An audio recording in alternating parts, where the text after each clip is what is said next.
There are several options of replacing a missing tooth. Removable partial dentures, fixed partial bridge, or dental implants. In the 21st century, dental implants is the best way of replacing a missing tooth.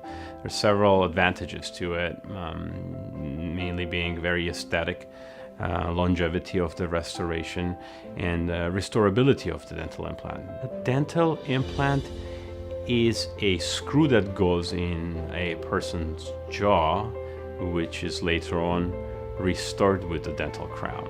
So we're just pretty much replacing the roots that you don't have.